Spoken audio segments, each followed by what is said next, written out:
Cette question, pour vous, qui suis-je, qui a été posée comme titre de mon enseignement, est en fait une parole de Jésus à ses disciples à un moment dans l'Évangile. On n'est pas au début de l'Évangile, c'est pas au début d'un chemin, on est au milieu de l'Évangile. Vous retrouverez cela pour ceux qui prennent des notes ou qui voudraient le relire après, dans Saint Marc au chapitre 8, ou le parallèle dans Saint Luc au chapitre 9 et dans Saint Matthieu au chapitre 16. Je vais vous lire la version dans Saint Marc. Jésus s'en alla avec ses disciples vers les villages de Césarée de Philippe. Et en chemin, il posait à ses disciples cette question. « Qui suis-je au dire des gens ?» Ils lui dirent Jean le Baptiste, pour d'autres Élie, pour d'autres un des prophètes. Mais pour vous, leur demandait-il, qui suis-je ? Pierre lui répond, tu es le Christ. Alors il leur enjoignit de ne parler de lui à personne. Le contexte de cet évangile, c'est que les apôtres sont crevés. Ils sont fatigués, ils ont une bonne année, ils ont bien bossé, ils sont partis en mission, et c'est le moment où ils attendent un moment de repos. Alors il y a déjà eu un premier essai de moment de repos, c'était autour du lac de Génézareth, du lac de Galilée. Jésus a dit on va se mettre à l'écart, et au moment où ils se mettent à l'écart, il y a plein de monde qui arrive, ils se retrouvent à 5000 personnes autour de Jésus. Comme cadre de repos, peut-être que vous-même vous êtes dit en venant à Paray-le-Monial, alors soit j'attends 5000 personnes, ou soit j'aimerais me poser un peu plus tranquillement.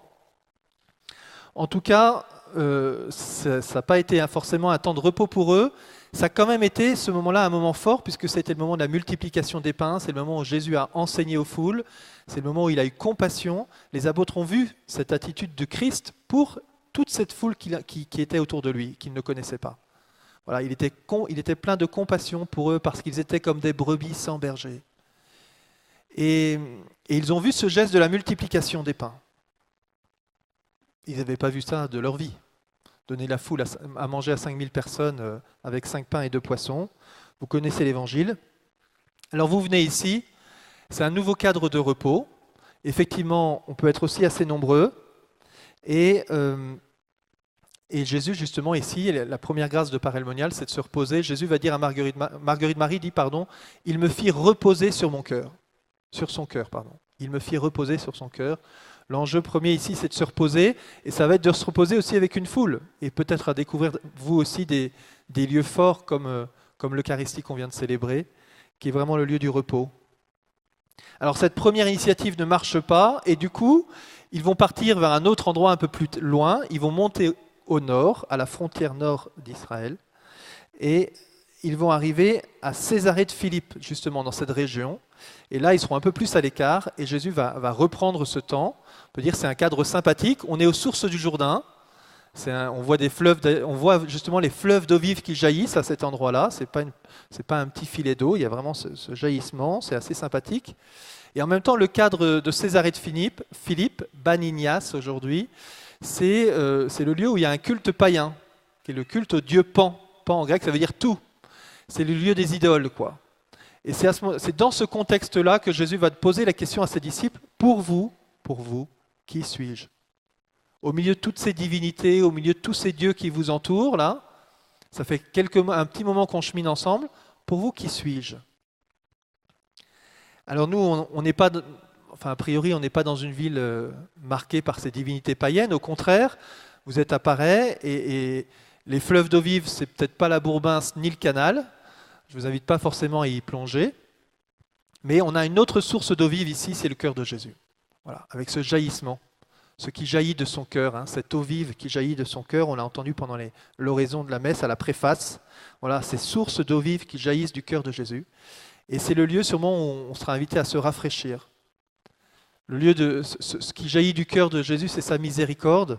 Ce sera peut-être un deuxième endroit pendant ces jours où vous pourrez aussi vous reposer, c'est de profiter de la miséricorde de Dieu, profiter des prêtres, pouvoir vous confesser. Vous voyez ce fleuve qui a purifié Naaman de sa lèpre, ce petit ruisseau du Jourdain, eh bien, le cœur de Jésus, lui aussi, veut nous purifier.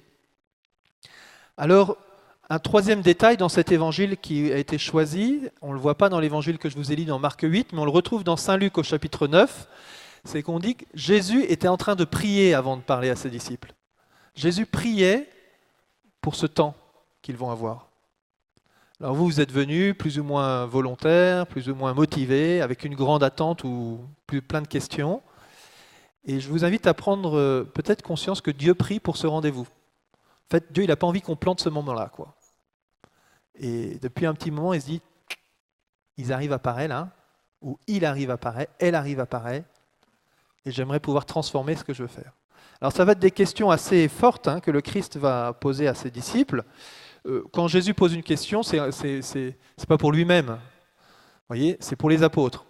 C'est surtout pour voir où est-ce qu'ils en sont et pour voir jusqu'où on va pouvoir les conduire. C'est un point étape pour le Christ, ça va être un point aussi étape pour les apôtres. Dans Saint Jean, on ne retrouve pas cet évangile, mais un autre évangile un peu parallèle, qui est un peu plus violent, c'est que c'est un moment où les gens commencent à choisir le Christ ou à le rejeter. Dans Saint Marc, Jean-Baptiste vient de se faire couper la tête. Les pharisiens et les hérodiens veulent mettre à mort Jésus. Voilà, le climat n'est plus seulement le moment des prés d'herbes fraîches. Il y a de la division, il y a la tension qui monte. Et donc on va arriver dans ce moment où, pour vous qui suis-je, Saint Jean, c'est le moment où tout le monde part, et la question sera un peu différente, c'est « Voulez-vous partir vous aussi ?»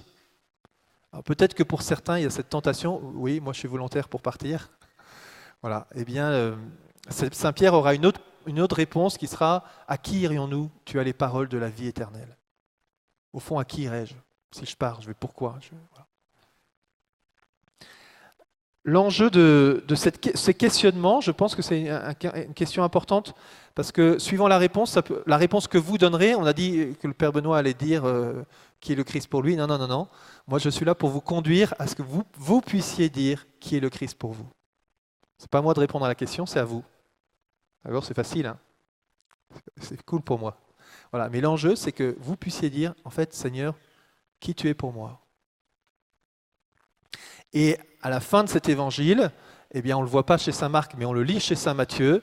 Juste après la réponse du Christ, Jésus va dire « Tu es heureux, Matthieu. Tu es heureux, pardon, Pierre. Pierre, heureux es-tu, Simon, fils de Jonas. Car ce que tu as proclamé, ça ne vient pas de toi, c'est mon Père qui te l'a inspiré. » Vous voyez, et l'enjeu peut-être de cette question, c'est une béatitude pour nous. Un éclairage nouveau sur notre vie, parce que si Jésus est le Christ pour moi, s'il est le Seigneur de ma vie, s'il est mon ami, eh bien, ça peut changer complètement ma manière d'aborder le monde. Et puis ça peut être aussi l'occasion du Christ de se dire « je vais te confier une mission ». Voilà. Alors certains disent « je préfère pas répondre à la question parce que je veux pas de mission, j'ai déjà suffisamment de boulot comme ça ». Et en même temps, comme on l'a entendu, vous pourrez reprendre l'homélie, il y avait tout dans l'homélie. Eh bien au fond, est-ce que ce qui ne va pas m'aider à me déployer dans ma vie, c'est au fond de suivre le Christ et pas seulement de me regarder moi. Alors, on m'a demandé de raccourcir mon enseignement pratiquement de la moitié, donc je vais avoir quelques ajustements. Et donc, pendant ce temps, je me suis quand même posé cette question. D'abord, avant de réfléchir à « pour vous, qui suis-je » c'est d'abord, qui est votre voisin? Vous allez prendre 2 secondes quand même, parce qu'on va passer du temps ensemble. Et en fait, ce chemin, ça ne va pas être seulement un chemin moi et Jésus. Tous ceux qui vont être autour de nous vont peut-être vous aider. Alors j'aimerais que vous tourniez, si vous avez un conjoint, vous ne tournez pas vers votre conjoint, vous tournez de l'autre côté. Je vous ferai signe, je leverai le bras s'il vous plaît, pour qu'on puisse s'arrêter, ça ne va pas durer 1 minute, sinon, voilà. Mais prenez le temps de savoir qui est à côté de vous, s'il vous plaît. Dis-moi, tu es qui? Tu viens d'où?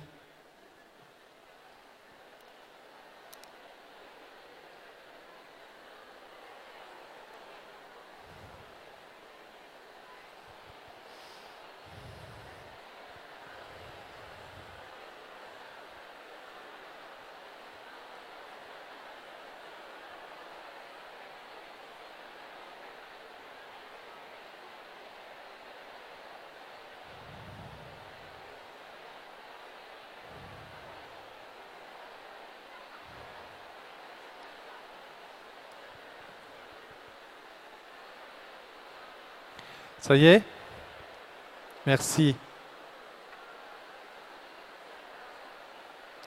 Alors je vais essayer de reprendre la parole maintenant, ça va être difficile. Je vous invite à lever le bras avec moi si vous voulez bien faire silence. Et ceux qui voient un bras levé, si ça peut les encourager. Normalement, vous voyez une personne. Bonjour, moi je m'appelle Benoît. Je suis un breton, prêtre du diocèse de Paris, envoyé en mission à Paray-le-Monial depuis 3 ans. C'était un bon test parce que je voulais savoir si je pouvais refaire l'exercice dans un quart d'heure, mais je crois que j'y arriverai pas. Merci à tous. Alors, nous avons ces voisins, ceux qui sont avec nous, qui ont une histoire. Le Christ les rejoint dans leur histoire. Pour l'instant, ils ont fait juste que vous dire leur prénom, d'où ils viennent.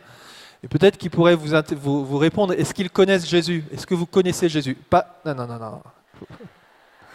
Pas tout de suite. Est-ce que je connais Jésus? Certains sont peut-être déstabilisés.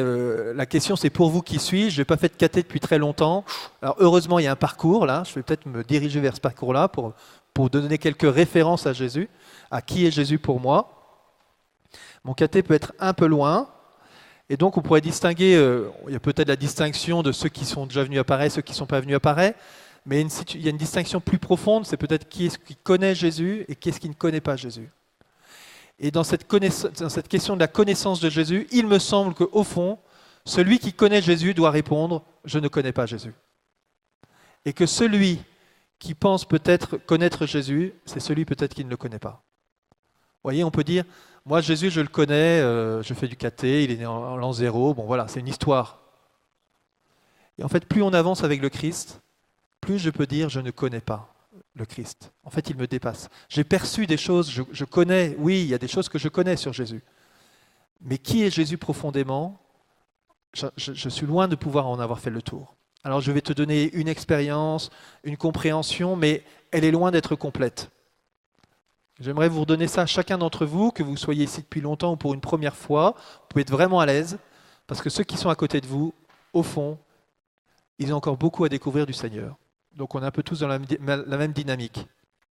Cette question de la connaissance, ce n'est pas seulement une intuition du Père Benoît. Hein. Dans la question que l'on pose à Jean-Baptiste, d'abord il commence par dire « Qui es-tu » Il dit « Je ne suis pas, moi ». Vous voyez, on a entendu dans la lecture, Dieu qui dit « Je suis ». La définition profonde de Jean-Baptiste sur lui-même, c'est « Moi, je ne suis pas ». Je ne suis pas. Et on lui demande « Mais qu'est-ce que tu fais ?» Et puis à un moment, il y a Jésus qui arrive. Et qu'est-ce qu'il dit de Jésus? Il ne dit pas « c'est mon cousin, on jouait ensemble quand on était petit, c'est un gars sympa, allez-y ». Il dit « je ne connaissais pas, je ne le connaissais pas. Et moi, je ne le connaissais pas. Je n'avais pas compris qui était Jésus en fait. » Et pourtant, on pourrait dire qu'il le connaît. La Vierge Marie elle-même, quand vous contemplez son chemin, il y a plusieurs moments, elle peut dire « bon, moi, Jésus, c'est bon, hein, je l'ai porté, je sais même d'où il vient. » Et en même temps, il y a des moments où Jésus, à 12 ans, pourquoi nous as fait-tu cela? Mais tu ne sais pas que je dois être dans la maison de mon père? Un peu plus tard, elle essaie de suivre Jésus. Enfin, Jésus est parti avec ses apôtres et on dit, sa mère et ses frères viennent le chercher en disant, il faut que tu rentres à la maison parce que là... Non, non, c'est pas ça le projet. Voyez, Marie aussi a évolué dans cette connaissance. Et Saint Pierre, qui a la bonne réponse, là, qui dit, tu es le Christ, super, tu connais ton caté ou même tu as bien compris, tu es le Christ. Eh bien, il va évoluer. Juste après, il va se faire reprendre. Passe derrière moi, Satan. Et puis, au moment de la passion, au moment du reniement, quand on l'interroge, tu es un de ses disciples? Il répond, je ne connais pas cet homme. Alors, il y a le reniement, hein, il a peur de mourir. Mais au fond, cette parole, elle est aussi vraie. Jésus, en fait, je ne le connais pas. Quand je vois Jésus sur la croix, quand je vois comment le Christ se donne pour les pécheurs, je ne le connais pas. Je n'ai pas encore compris qui est Jésus. Vous voyez, pour chacun d'entre nous, nous sommes invités à rentrer dans cette connaissance. À Paray-le-Monial, Marguerite Marie, elle dit « Je découvre pour la première fois ». Elle est religieuse, elle est au monastère. C'est pire qu'un cordon vert, ça, j'ai envie de dire. Et elle dit « Je découvre pour la première fois les merveilles de son amour ». Alors, chers amis, moi j'aimerais vous dire, pour vous, qui suis-je? Peut-être qu'une réponse va dire, mais Seigneur, je ne te connais pas encore, montre-moi qui tu es, que je te découvre encore plus profondément.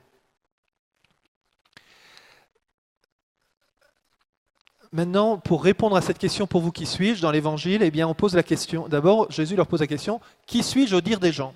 Alors, qui suis-je au dire de ceux qui m'entourent?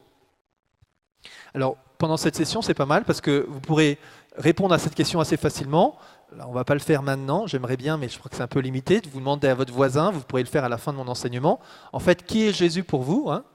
Tiens, maintenant que je sais que tu viens de Marseille et tout, qui est Jésus pour toi? Voilà, parce que moi, j'y connais rien, je ne le connais pas. Qui est Jésus pour toi?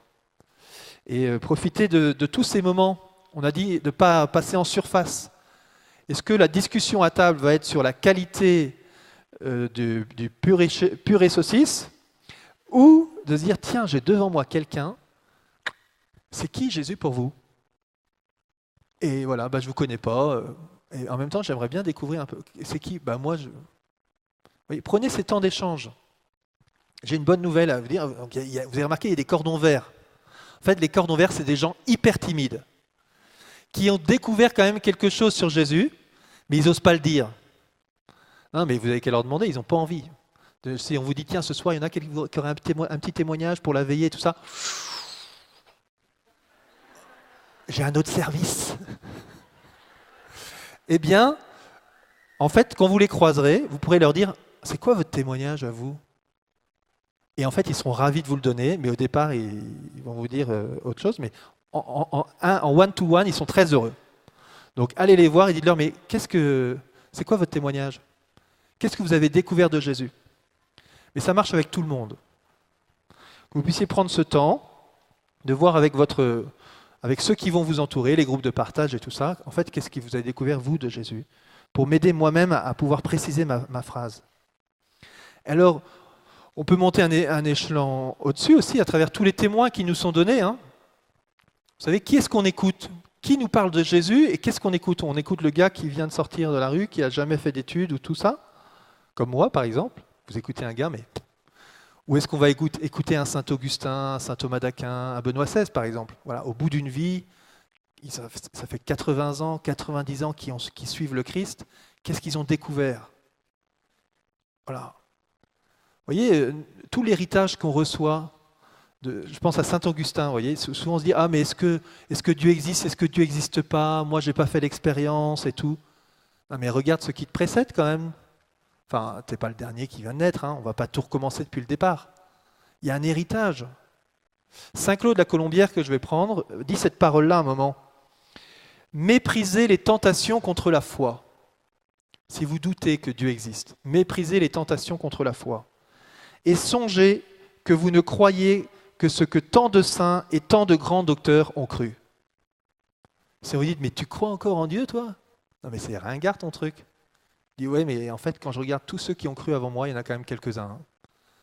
Alors, l'Église dit qu'en contemplant la création, vous avez l'occasion d'avoir un beau parc, je peux par moi-même comprendre l'existence de Dieu. Dieu existe, et voilà, et je vois ce monde, et plus j'avance, plus je me dis, mais effectivement, Dieu existe. Dieu. Maintenant, qui est Dieu? Eh bien, je ne peux pas le savoir si Dieu ne se révèle. Et Dieu s'est révélé. Dieu s'est fait connaître. Et Dieu veut se révéler. Dieu veut se révéler à vous, mais Dieu s'est déjà révélé. Dieu a déjà donné une parole. Et c'est intéressant de plonger dans cette parole, de découvrir qu'est-ce qu'on a dit de Dieu, qu'est-ce qu'on a dit de Jésus. Eh bien, dans la Bible, par exemple, que dit Dieu le Père? Le Père dit de Jésus, « Celui-ci, c'est mon Fils bien-aimé. En lui, j'ai mis tout mon amour, écoutez-le. » Jésus, tu es le Fils du Père, bien-aimé. Tu es bien-aimé. L'Esprit Saint dit, « Jésus-Christ est Seigneur. » Jésus-Christ est le Seigneur. Vous savez, à l'époque des Romains, le Seigneur, c'est César, et on se prosterne, on se confie, c'est lui le maître de notre vie, quoi. Est-ce que Jésus, tu es mon Seigneur? Tiens, l'Esprit Saint dit que Jésus, c'est le Seigneur, quoi. Qu'est-ce que Jésus dit de lui-même?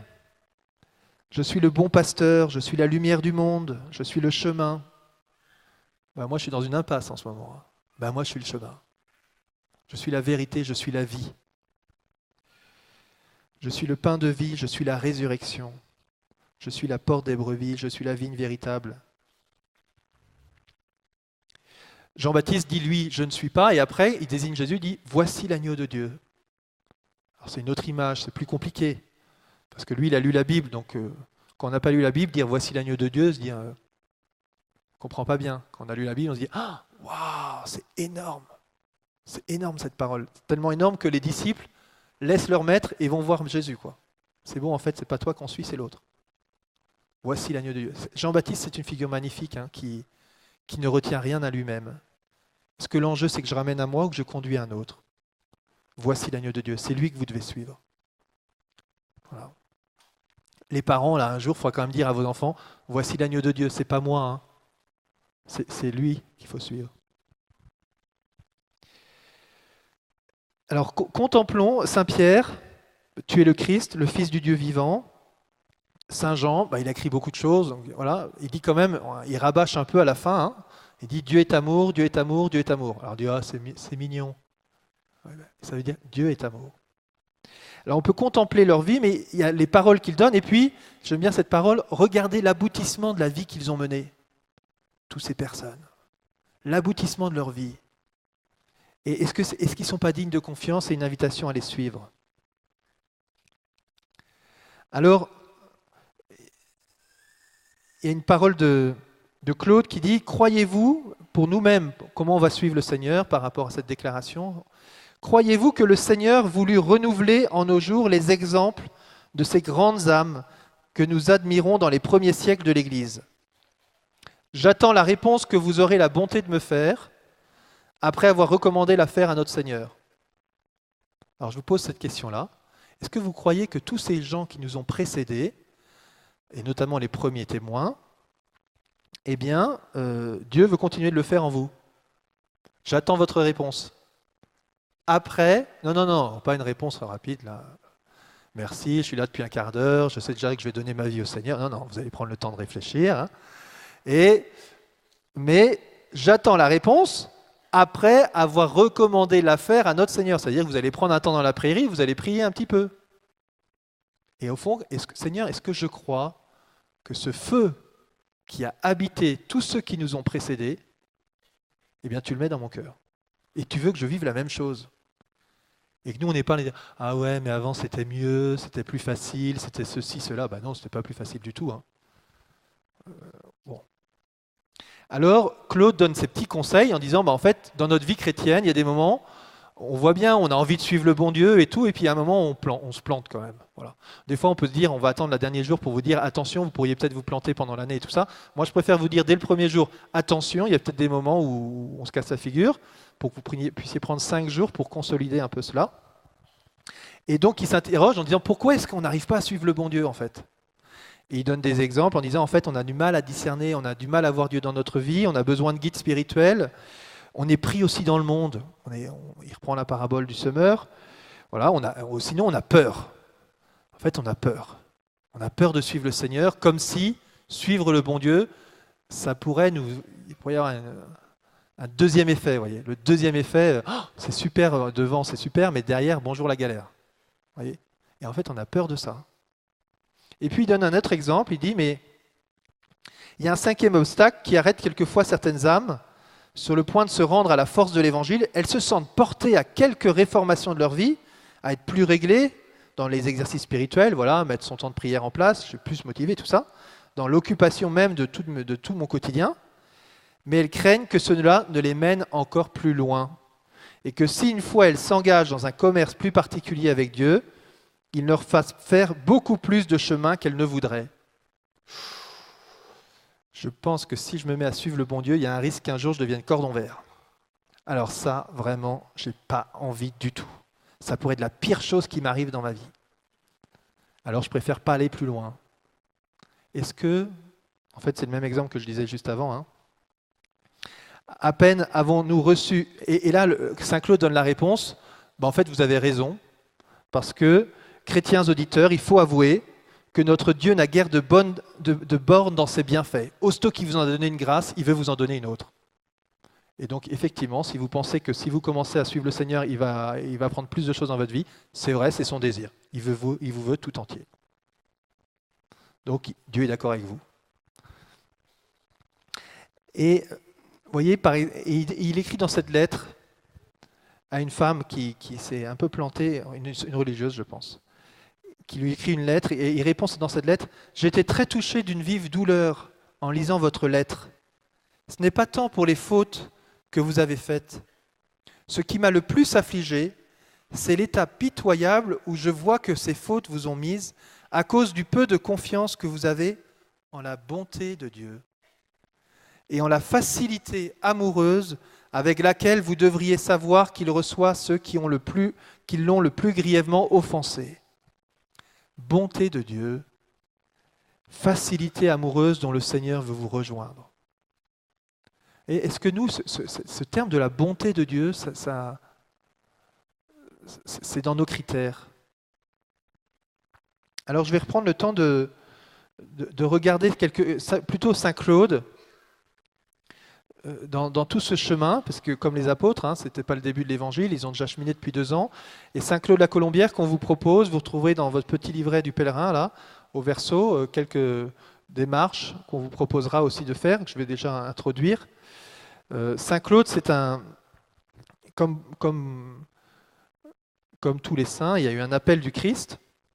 Je ne l'ai pas déployé, enfin je ne vais pas le déployer parce que je pense qu'il faut que je saute cette partie-là, mais c'est assez étonnant quand vous regardez la vie de ceux qui sont appelés dans la Bible. Jérémie, Marie, Moïse, tout ça. À chaque fois, Dieu leur dit « Ne crains pas, suis-moi. Sois sans crainte. » Tous. Jérémie, sois sans crainte. Ézéchiel, sois sans crainte. Marie, sois sans crainte. Ça veut dire quoi? Ça veut dire qu'ils avaient peur. Moïse, sois sans crainte. Waouh, Moïse, c'est extraordinaire. Moi, je ne fais rien du tout. En fait, ils avaient tous peur. Donc, si vous avez peur, ce n'est pas un problème. L'objectif, c'est de franchir cette peur, c'est de traverser cette peur. Et je vous donne directement la clé. La clé pour traverser cette peur, c'est le psaume 22. Si je traverse les ravins de la mort, ça veut dire qu'il y a vraiment les ravins, il y a vraiment la mort. Voilà, c'est pas dire « Je ne crains aucun mal, car tu es avec moi, ton bâton me guide et me rassure. » Vous voyez, dans nos craintes de suivre le bon Dieu, en fait, ceux qui nous ont précédés ont eu peur aussi, mais eux, ils y sont allés. Ils ont osé y aller. Marie, elle a osé y aller. Souvenez-vous qu'être une fille-mère à l'époque de Marie, ça suppose la lapidation quand on commence à s'apercevoir de cette chose-là. Tu es enceinte, pas normal. Et elle ose dire oui quand même. Et regardez tous ceux qui nous ont précédés. Voilà. Et donc, ça ne veut pas dire que, du coup, ça ne s'est pas vu. Vous voyez que Marie, elle a porté son enfant et que personne n'a rien vu pendant 9 mois. Ben non. Vous voyez, des fois, c'est encore plus court que ce que je pensais. Donc cette manière de suivre le Seigneur, enfin, en tout cas, vous n'avez pas à avoir peur, et enfin, plutôt, vous devez prendre acte de vos peurs, et pendant ces jours, on vous proposera de le prendre le temps, de ne pas juste mettre un voile, oh, j'ai pas peur, et puis vous soulevez, quelles sont les peurs qui m'habitent, et comment je peux traverser ces peurs. Et les peurs, elles peuvent être nombreuses. Alors, Saint Claude a suivi le Seigneur, et il l'a suivi à tous les moments de votre vie, et même si j'ai plus beaucoup de temps, c'est l'essentiel de ce que je voudrais vous dire. Suivre le Christ, c'est pas seulement « Seigneur, je t'ai prié, tu m'as exaucé, tout va bien pour moi ». C'est pas ce que Saint Claude a vécu, et c'est pas ce qu'aucun saint n'a vécu. C'est « Seigneur, je t'ai prié, tu m'as exaucé, peut-être pas comme je le voulais, en tout cas, ça valait le coup de te suivre ». Vous regarderez dans votre livret, on vous propose de contempler les 4 mystères joyeux, lumineux, douloureux, glorieux, que le Christ a vécu lui-même. Le Christ a été traversé par ces 4 mystères. La Vierge Marie a vécu ces 4 mystères, ce sont les mystères du rosaire que l'on médite. Saint Claude a été traversé par ces 4 mystères, il a été traversé par la joie. Vous voyez, c'est un homme qui a suivi le Christ, qui a eu des joies pastorales, d'une fécondité, de voir des gens qui sont touchés par le Seigneur, qui se mettent en route. Il était touché aussi des grâces qu'il a reçues dans sa propre vie. Joie aussi d'avoir rencontré Marguerite Marie, de découvrir ce message du cœur de Jésus. Joie de cette amitié avec le Christ. Claude a été aussi traversé dans toute sa vie par des lumières. Je vais vous lire un extrait d'une de ses lettres, ou d'une de ses prières. « Les autres vous glorifient en faisant voir quelle est la force de votre grâce, par leur fidélité, par leur constance. Combien vous êtes doux et libéral envers ceux qui vous sont fidèles. Pour moi, Seigneur, je vais vous glorifier en faisant connaître aux autres combien vous êtes bon envers les pécheurs. Et que votre miséricorde est au-dessus de toute malice, que rien n'est capable de l'épuiser, que nulle rechute, quelque honteuse et criminelle qu'elle soit, ne doit porter un pécheur au désespoir du pardon. En fait, moi, Seigneur, je voudrais vraiment montrer aux hommes que vous êtes miséricordieux. J'ai découvert ça, c'était une lumière dans ma vie. Quelles sont les lumières que Dieu a posées dans notre vie? Vous voyez, qui sont des points forts de notre vie. Par rapport à une sœur qui réfléchit, qui pense que Dieu l'a abandonnée, il dit cette parole-là. À quoi songez-vous quand vous craignez que notre Seigneur ne vous abandonne? Et quoi, ma sœur? Il ne vous a pas abandonné dans un temps où vous sembliez le fuir. Et il vous fuirait maintenant à un moment où vous le cherchez? Si vous cherchez Dieu, vous ne croyez pas que Dieu va répondre à votre désir et vous manifester son visage? Et Claude va être traversé, et c'est sûrement peut-être les moments les plus difficiles de notre vie, par les mystères douloureux. Vous voyez, Claude est venu 2 fois à Paray-le-Monial, la première fois pour s'occuper d'un collège, et il a eu la bonne surprise de découvrir Marguerite Marie et d'entendre ce message et cette consolation du cœur de Jésus qu'il a soutenu. C'est très beau, soit disant en passant, parce que Marguerite Marie, c'est elle qui a vu le Christ, vous voyez, et Jésus dit, je vais t'envoyer Saint Claude pour t'aider à vivre tout ça. Moi, je trouve ça pas mal. Moi, j'ai rencontré quelqu'un qui a eu des apparitions, je me dis, c'est bien, elle va m'aider dans la vie chrétienne. Voilà, c'est le sens inverse. C'est celle qui voit, qui dit, ben, moi, je ne sais pas bien faire, j'ai besoin de quelqu'un qui n'a pas vu. Et Claude, la 2e fois où il vient à Paray-le-Monial, il y vient parce qu'il est malade, et il va y mourir. Il n'a que 40 ans. Et au départ, dans sa maladie, il commence à dire, bon, ben, voilà, je reviens, il a vécu la prison, il a vécu la persécution à Londres au XVIIe siècle, et en fait, ce qu'il espérait, c'était d'être martyr. Il voulait mourir martyr. Et pas de chance. Je ne suis pas mort martyr, par contre, je suis tombé malade. Et au fond, il a un chemin dans cette maladie qui est étonnant. Il dit cette parole, qui, pour un regard novice, peut être assez troublant. C'est merveilleux de voir combien d'avantages temporels et spirituels me sont venus par cette maladie. C'est chaud de dire ça, mais ce qui est intéressant, c'est que c'est quelqu'un qui est en train de mourir qui dit ça. Je ne les saurais assez admirer, ni louer la sagesse et la bonté infinie de Dieu, qui fait réussir ses aimables desseins par les mêmes voies qui semblent aux hommes devoir tout détruire. Le monde me dit, mais ça, c'est la fin. Et Claude me dit, mais ça, c'est un chemin qui s'ouvre devant moi que je n'avais pas du tout imaginé, en fait. Il ne court pas après, il n'a pas du tout couru après, il a tout fait pour pouvoir guérir. Ça n'a pas vraiment marché. Je n'ai jamais eu tant de joie, jamais je n'ai trouvé Dieu si bon à mon égard que dans le temps que me suis venu dans le plus grand danger de mourir. Je n'aurais pas changé ce péril pour tout ce qu'il y a au monde de plus digne de nos désirs. Alors soit il est complètement malade, enfin en l'occurrence il est malade, donc, voilà, soit qu'est-ce qu'il a découvert, vous voyez, et nous, on est souvent bloqués sur nos obstacles. Vous voyez, on peut dire souvent, mais Seigneur, je suis malade, et donc je te fais confiance, et je t'aime, tu es mon ami, et donc je vais guérir. Et ça ne vient pas, et on ne guérit pas. Et en même temps, et le Seigneur me dit, mais en fait, il y a peut-être un chemin par là. Je vous lis ce texte, même si je suis un peu court, parce que j'aime beaucoup. C'est comment Marguerite Marie va vivre ce temps de maladie avec Claude, où il dit, la personne, parce qu'il ne la nomme pas exactement, Sainte Marguerite Marie a dit toujours jusqu'à présent qu'elle était sur le point de ne plus prier Dieu pour moi, voyant que plus elle priait, moins je retrouvais la santé. Quelle relation, vous voyez, c'est pas mal. Ouais, Seigneur, si tu le guéris pas, moi j'arrête de prier, parce que ça suffit là. Voilà. Et elle me dit que si je me portais bien, si je me porte bien, je glorifierais Dieu par mon zèle. Mais qu'étant malade, Dieu se glorifiait en moi. Néanmoins, elle me recommande extrêmement le soin de ma santé. Vous voyez, on n'est pas dans un culte, waouh, super. Non, non. Et comment on relie ce point-là? Ce que je voulais vous dire à travers ces 3 mystères, et là c'est plutôt le mystère glorieux, comment glorifier Dieu dans toute notre vie, comment Dieu est présent, quelle relation Claude a vécue avec Dieu dans toutes les étapes de sa vie, et pas seulement sur certaines étapes. Les étapes joyeuses, c'est super, et puis après, douloureux, en fait, le bon Dieu, on ne sait plus où il est. Comment il a grandi dans cette amitié avec le Christ dans toute cette vie, et cette amitié a abouti à cette prière que je voudrais vous lire. Jésus, vous êtes le seul et véritable ami. Vous prenez part à tous mes maux, vous vous en chargez, vous savez le secret de me les tourner en bien.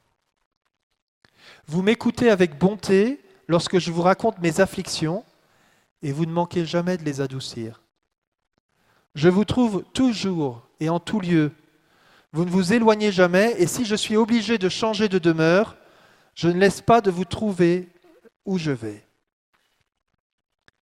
Vous ne vous ennuyez jamais de m'entendre. Il y en a moins un qui s'ennuie jamais de m'entendre, c'est Jésus.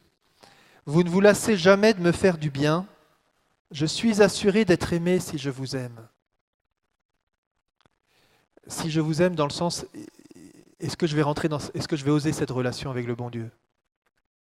Vous n'avez que faire de mes biens, vous ne vous appauvrissez point en me communiquant les vôtres, quelque misérable que je sois, un plus noble, un plus bel esprit, un plus saint même, ne m'enlèvera point votre amitié, et la mort qui nous arrache à tous les autres amis me doit réunir avec vous. Toutes les disgrâces de l'âge, de la fortune, ne peuvent vous détacher de moi. Au contraire, je ne jouis jamais de vous plus pleinement. Vous ne serez jamais plus proche que lorsque tout me sera le plus contraire. Vous souffrez mes défauts avec une patience admirable. Mes infidélités même, mes ingratitudes ne vous blessent point tellement que vous ne soyez toujours prêt à revenir si je veux. Jésus, vous êtes le seul et véritable ami. Juste avant de venir à Paray-le-Monial, je vous disais en introduction que Claude a senti dans son cœur cet appel du Christ à être son ami, et en même temps, il voit tous ses défauts pour l'être. Je vois ma vaine gloire, je vois que je cherche la gloire des hommes et pas la gloire de Dieu. Je perçois, Seigneur, que vous m'invitez à renoncer à ces amitiés pour vous choisir comme mon ami. Et Claude va faire ce choix de cette amitié. Alors je vous invite à dire vous aussi, pour vous, qui suis-je? Je vous invite à oser la rencontre, parce que dans ce pour vous, qui suis-je, c'est un jeu qui parle à un tu. Vous voyez, pour moi, ma découverte à Paray-le-Monial, c'est avant j'aurais dit Jésus c'est, et maintenant je dis Jésus tu es. Jésus ce n'est pas quelqu'un, ce n'est pas une idée. Jésus tu es, et tu es là. Je vous invite à faire mémoire du passé, voir tout votre chemin. Je vous inviterai aussi à faire un exercice de noter les paroles que Dieu a déposées pour vous. Vous voyez, vous recevez plein de paroles, mais peut-être chaque année de votre vie, quelle parole? Demeurez dans mon amour, vends tout ce que tu as, donne-le aux pauvres. Voilà, des paroles comme ça. Moi, j'ai fait l'exercice, mais j'ai pas le... Voilà. Ou qu'est-ce que je peux dire de Jésus? Je me suis dit que je ne disais pas la même chose quand j'étais en primaire que lorsque j'étais au lycée et maintenant. Quelles sont toutes les manières dont vous parleriez à Jésus? Qu'est-ce que vous diriez de Jésus? Tu es le crucifié, tu es le fils de Marie.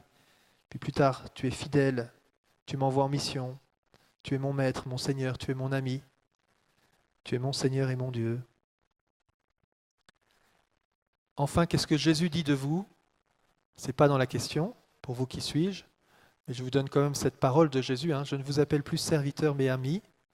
Et encore une fois, cette parole que Claude n'entendra jamais de sa vie, et pourtant c'est le regard de Jésus sur lui. Tu es mon fidèle serviteur et mon parfait ami. Et nous avons peut-être un regard sur nous-mêmes un peu... on voit tout ce qui ne va pas, quoi. Et le Seigneur, lui, voit peut-être tout ce qu'on essaie de faire de bien. Il voit notre persévérance, notre désir de bien faire, notre zèle, quand nous tombons, notre désir de nous relever. Il dit, mais ça c'est mon ami. Regarde mon serviteur. Regarde mon ami, Claude. Dieu s'émerveille de ce que vous pouvez faire, de votre désir de le suivre. Je vous laisse prendre pendant cette journée le temps de formuler vous-même maintenant pour vous qui est le Christ. Merci.